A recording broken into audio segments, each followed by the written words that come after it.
안녕하세요, 토치아입니다. 제가 지난 영상을 통해서 아이들 만날 때 잘 관찰하는 게 있다고 그랬죠. 네, 바로 턱을 잘 관찰한다 그랬어요. 턱을 관찰하는데 그 다음으로 자주 제가 잘 살펴보는 거는 바로 손입니다.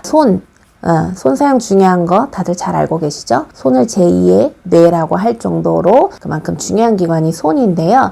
우리 아이들의 손을 보면 이 손을 어떻게 잘 사용했는지 이거를 좀 살펴볼 수가 있어요. 잘 사용했다는 거는 뭐냐면요. 이 손을 다른 신체 부위와 연결해서 사용해 본 경험이 많이 있는지를 제가 보고요. 우리 손에는 되게 많은 관절들이 있고 되게 다양한 감각을 느낄 수 있는 그러한 감각 점들이 많이 있습니다. 손을 구부리고 힘있게 당기고 펴고 하면서 손으로 필요한 촉감각 수용이 원활하게 이루어졌었는지 그거 두 가지를 보거든요.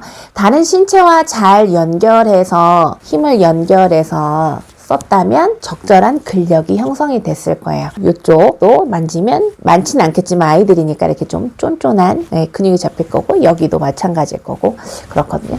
근데 아이들 중에 만지면 근력이 전혀 느껴지지 않는 친구들이 있어요. 그런 친구들을 보면은 이제 이러한 경험들이 적었던 거죠. 매달리는 거, 잡아당기고 밀고 힘있게 밀고 네 발로 힘있게 막 기고 포복으로 내 몸을 팔 힘으로 끌어서 당기는 이런 경험들이 적었던 친구들은 그만큼 이 손을 팔과 몸과 연결해서 사용해본 경험이 적었던 거죠. 우리 몸은 아이들이 태어날 때부터 내 몸이 손 밑에는 팔이 있고 몸이랑 연결되어 있어. 이거를 아이들이 처음부터 자기 몸에 대한 정확한 이해를 갖고 태어나는 게 아니라 몸을 자꾸 쓰면서 몸의 움직임을 통해서 뇌와 상호작용하면서 뇌에 필요한 신체 지도가 형성이 되는 거예요. 그래서 몸을 많이 사용해보면 사용해볼수록 필요한 정보가 많이 전달되고 뇌와 몸이 활발하게 상호작용하면서 이 뇌의 신체 지도는 굉장히 최첨단 3D 내비게이션처럼 형성이 되겠죠. 근데 이제 몸을 많이 쓰지 않는 친구들은 그만큼 몸과 뇌와 상호작용이 덜했고 필요한 정보가 적게 들어갔기 때문에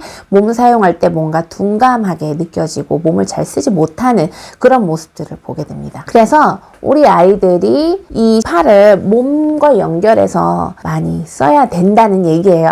많이 써야 돼요. 매달리고 잡아당기고 밀고 엎드려서 기고 포복으로 기고 무거운 것도 들고 이런 것들을 많이 해서 손과 몸을 연결해서 많이 써야 되고요. 그 다음에 아까 두 번째 얘기했던 손가락 마디마디와 손에 많이 분포된 그런 촉감각 점들을 얼마나 충분히 사용했는지 요거를 보죠. 만졌을 때 접촉에 대해서 저항이 있다면 그 경험을 적게 하는 거고 그 다음에 이제 제가 만졌을 때 선생님이 여기 이렇게 쭉 당겨줄게 했을 때 그쪽 부위에 충분히 관심 있게 보고 지켜보는 친구들이라면 접촉에 대해서 경험을 충분히 했기 때문에 그 접촉에 대해서 흥미가 있고 탐색을 하는 거죠. 손을 잡았을 때 반응도 없고 불필요하게 빨리 회피해버리거나 아니면 제가 손을 이렇게 꾹꾹 눌러도 반응이 없는 친구들이라면 그만큼 이 촉감각 경험이 적었다라고 볼 수 있는 거죠. 그래서 이 두 가지 경험이 부족했던 친구들은 또 어떤 형태의 행동이 나올 수 있게 되냐면요. 이렇게 손도 꼬고 자꾸 이런 식으로 특정 손 모양을 자꾸 하고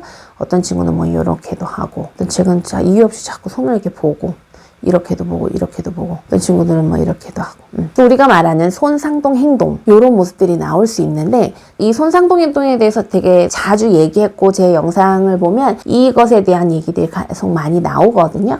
어떻게 보면 손상동 행동도 손을 쓰는 거죠 라고 생각하실 수 있으나 사실 우리가 생각하는 것과 실제로 손상동 행동의 의미는 좀 다릅니다. 그래서 이걸 좀 말씀을 드릴 건데 일단 손꼬기 그 다음에 이렇게 하고 있거나 이렇게 손 특정 형태의 모양을 반복적으로 하는 아이들은 대부분 가볍고 작고 손에 들어오는 사물 중심 탐색이 많았을 가능성이 큽니다. 장난감, 스마트폰, 책 이런 것들을 너무 과다하게 노출됐을 가능성이 커요. 그래서 손에 아이가 그런 물건이 지금 없다 하더라도 이전에 늘 물건 쥐고 다니는 게 익숙했고 이전에 스마트폰 들고 보던 게 익숙했기 때문에 그게 자꾸 떠오르는 거예요. 그래서 손 모양을 비슷하게 자꾸 만드는 거예요. 근데 그 손 모양을 만드는 게 손을 사용하는 거니까 괜찮다고 생각하실 수 있으나 역시 여기에서도 뭐가 중요하냐면 의식이, 아이가 추구하고 떠오르는 의식이 지금 현재 내 몸에 와 있는 게 아니라 이전에 장난감 갖고 놀았을 때 그 시점, 그 다음에 이전에 미디어 봤을 때의 그 기억, 그 의식이 저쪽으로 가 있기 때문에 내 몸을 움직이다 하더라도 지금 내 관절의 느낌, 내 손의 촉감적인 느낌을 수용하고 있는 게 아니에요. 의식이 이전 과거에 있고 현재 있지 않기 때문에 이게 굉장히 큰 다른 결과를 일으키게 됩니다. 그래서 시각추구, 청각추구, 손상동 행동은 같은 맥락에서 아이들의 감각 발달에 도움이 안 되는 거예요. 내 현재에 존재하고 있는 이 몸에 의식이 있지 않게 하고 이전에 봤던, 들었던, 가지고 있었던 것들을, 이전 것들을 반복해서 추구하게 만들기 때문에 지금 현재 내 몸이 느낌이 어떻고 여기는 온도가 어떻고 바람이 부는지 어떤지 나는 생각이 어떤 생각이 들고 감정이 어떤지 현재 중심으로 나를 충분히 느끼는 그 과정, 발달에 필요한 이 과정에 방해가 돼요. 방해가. 그래서 손상동 행동이 있는 친구들은요, 손 감각 발달이 늦는 친구들이 많습니다. 그러니까 감각을 세밀하게 못 느껴요. 의식이 이걸 꼬는 동안은 이 내 손에 의식이 있는 게 아니라 이전에 쥐고 있었던 그 장난감. 이런 식으로 의식이 너무 과거에 가 있기 때문에 지금 현 시점에 아이들이 많이 만지고 느끼고 움직이면서 이 관절의 움직임을 적극적으로 알아가고 해야 되는지 그렇지 않기 때문에 그런 거예요. 그래서 손 오래 꼬고 있고 이렇게 보고 있는 친구들은 결국 소근육 발달도 늦게 되고 손 감각 발달도 늦어지게 될 뿐만 아니라 현재에 적극적으로 손을 사용하는 놀이가 되는 촉감놀이 를 거부하게 돼요. 누군가와 손을 잡고 같이 하는 거 거부하게 돼요. 손을 사용해서 엎드려 네 발로 기고 빠져나오는 거 안 하려고 합니다. 우리가 손 꼬고 있는 친구들은요, 꼭 잘 살펴서 그거를 주의하게 해주면서 손 마사지도 많이 해주고 손을 의미 있게 적극적으로 쓸 수 있는 기회를 많이 만들어줘야 너무나도 중요하고 소중한 이 손 소근육 발달이 잘 건강하게 발달할 수 있게 됩니다. 숙지하셔야 돼요. 아이가 손을 계속 꼬고 있는데 저렇게 손 움직이면 되겠지 하고 하루 이틀 막 한 달, 두 달, 1년, 2년 지켜보시면 절대 안 됩니다. 주의한 게 하면서 손을 쓸 수 있는 기회를 계속 주셔야 돼요. 손꼬기 계속하는 친구들 나중에 수저질, 미숙해질 수 있어요.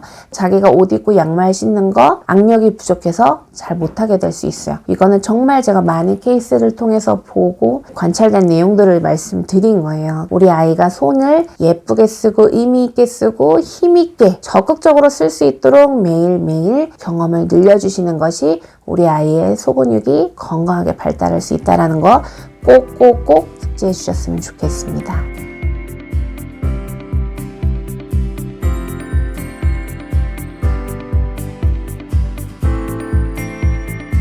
그럼 오늘 영상도 도움이 되셨길 바라고요. 전 다음 영상 들고 찾아뵙도록 하겠습니다. 감사합니다.